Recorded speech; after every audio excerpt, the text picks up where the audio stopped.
You ever watch a game where the stadium feels like it's torn in half cheering for the home team, half chanting like they own the place, and then realize the visiting fans actually changed how the home team had to play? That's exactly what went down on Sunday night. Aaron Rodgers, playing his first game against the Green Bay Packers, admitted afterward that he had to use a silent count at home because Packers fans in Pittsburgh were so loud. That line, "First time in a while I used silent count for a home game," landed like a mic drop.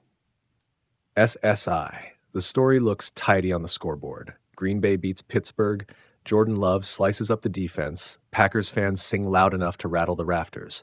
But the neatest parts are the little textures, the chant Rodgers said he's heard for 18 years, the way a repeat of "Go Pack Go" kept rolling through the stadium, the image of a quarterback scanning the sidelines and realizing the crowd had already decided who the night belonged to. That crowd noise wasn't just background, it changed play calling mechanics. It's the kind of detail that turns a game recap into a scene from a movie. NBC Sports, let's talk performance. Jordan Love went coast to coast and then some. He finished the night completing 29 of 37 passes for 360 yards and 3 touchdowns, and at one point completed 20 passes in a row, tying a franchise mark set by Brett Favre. That streak wasn't a coincidence. It was an entire offensive rhythm clicking at once. The Packers turned the short game into a machine, then occasionally lifted their head and detonated a big play to keep the Steelers honest. When that kind of efficiency shows up, it's hard to find a defense that won't blink. NFL.com. Now picture Aaron Rodgers on the other sideline. For 2 quarters, Pittsburgh's defense looked like the defense of old. Physical, opportunistic, and loud. They built a lead, and for a bit it felt like Rodgers might get to teach his old house one last lesson. But then Green Bay flipped a switch. Love found a groove that ate minutes and yards, and the crowd fed off it. Rodgers' admission after the game, half bemused, half impressed, was as much a compliment to the Packers faithful as it was an admission of the surreal scene. His own old fan base traveling in force and impacting the home team environment. SI, there's a grammar to crowd noise that quarterbacks learn to read. Normally, the silent count is a coach's tool you whip out in enemy stadiums when you can't hear the cadence. For a home team to flip to silent count signals an unusual imbalance. The visiting support has climbed the decibel ladder enough to make normal quarterback cadence useless. It's a small, technical thing with outsized meaning. It says the crowd is so emotionally present that they become a tactical factor. For Rodgers to call that out publicly, that's respect, and maybe a little nostalgia because it's the same chant he lived with for nearly 2 decades. NBC Sports, this isn't just a fun anecdote about fandom. It has real football consequences. When a home quarterback has to switch to silent count, communication changes. Linemen need hand signals. The snap becomes a visual cue, and the offense loses a layer of fluid timing. Those micro adjustments cost fractions of seconds. Against a sharp defense, fractions add up to sacks, broken plays, and lost drives. The Steelers showed they could battle, but Love and the Packers found a version of offensive continuity that erased those tiny edges and turned them into Green Bay advantage. NFL.com, beyond the X's and O's. Think about the symbolism. Aaron Rodgers, who defined an era in Green Bay, facing his former team in primetime and discovering that the crowd that once raised him now travels like a second roster.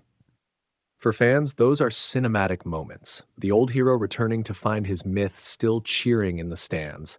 Only now the story's plot twist places the successor center stage. It's not bitterness, it's history doing what history does, folding over itself and showing new lines in the margin. Sigh. And then there's the human currency. Favre, Rodgers, Love. 3 names connected by lineage and lore. Favre's old franchise record got tied that same night, and the optics of the whole evening sharpened into a single frame, past and present on the field, culture in the stands, and a young quarterback making a declarative case.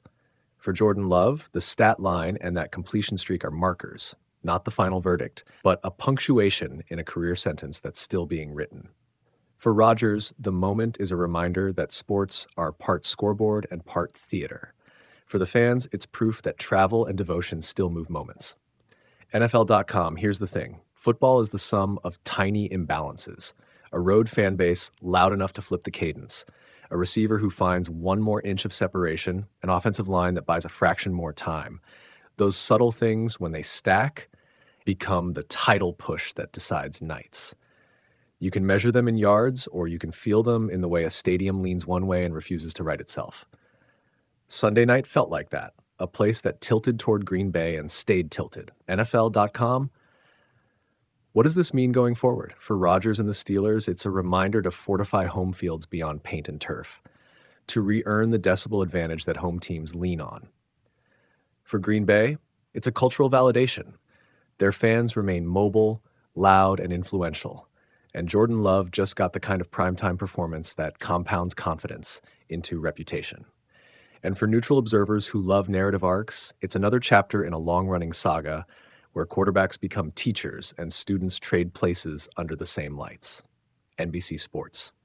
So remember the image. Stadium lights, a chant rolling like a wave, Aaron Rodgers pausing to acknowledge the crowd, Jordan Love calm in the pocket, and a stat sheet that sparkles.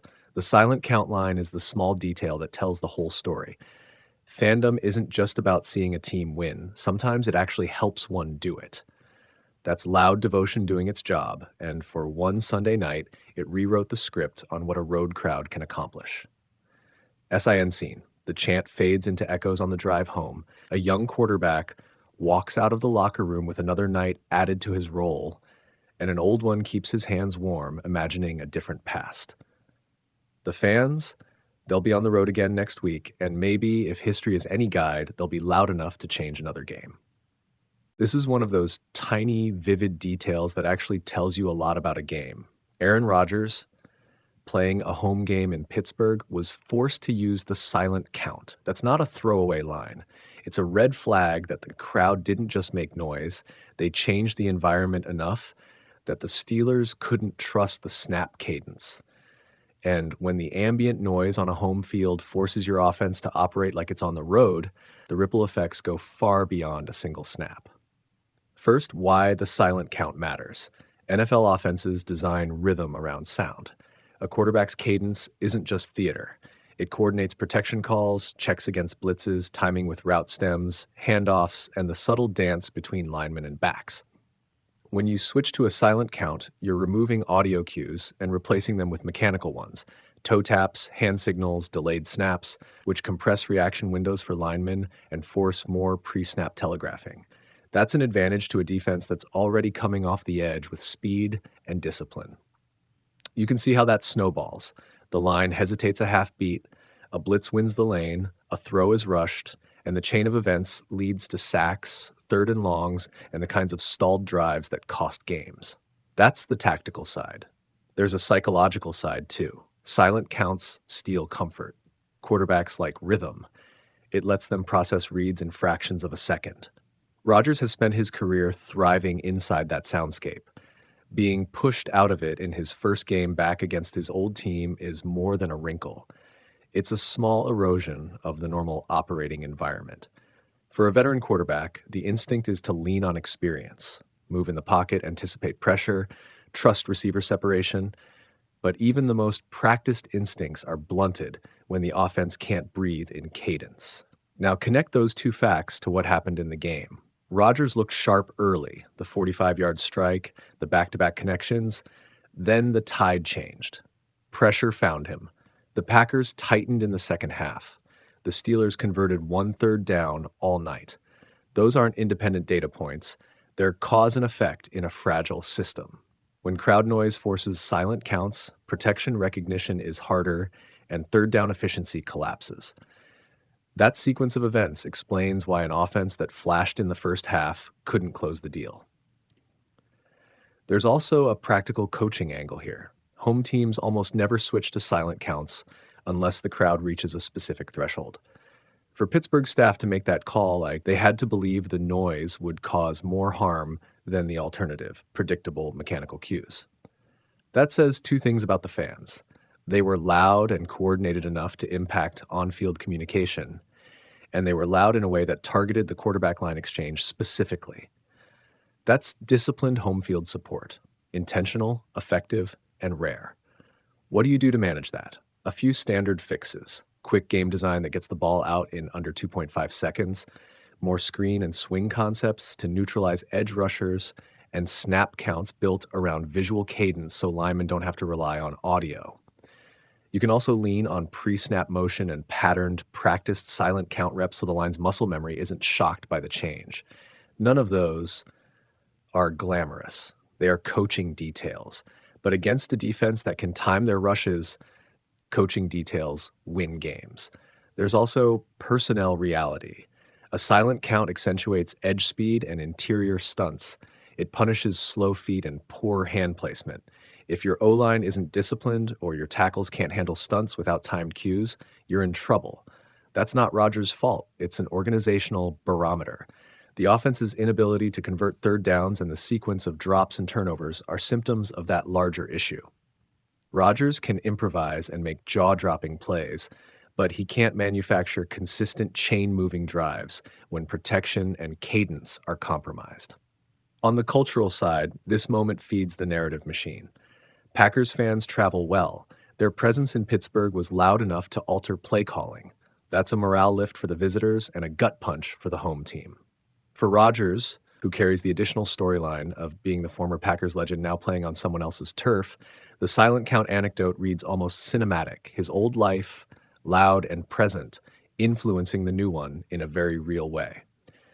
Rodgers recognized it himself. The chant he'd heard for 18 years brought back a specific operational consequence. It's small, but it's resonant. What does it mean going forward? If the Steelers want to make Rodgers' stint more than an emotional subplot, they have to normalize these road-like shocks at home. That means better O-line prep for noisy environments, more shotgun quick game scripts to reduce the time to throw, and cleaning up the situational football that killed them in the fourth quarter. Drops, fumbles, penalties. If they don't, games where the crowd is a third opponent will keep exposing structural weaknesses, not personality shortcomings. For Rodgers, the takeaway is twofold.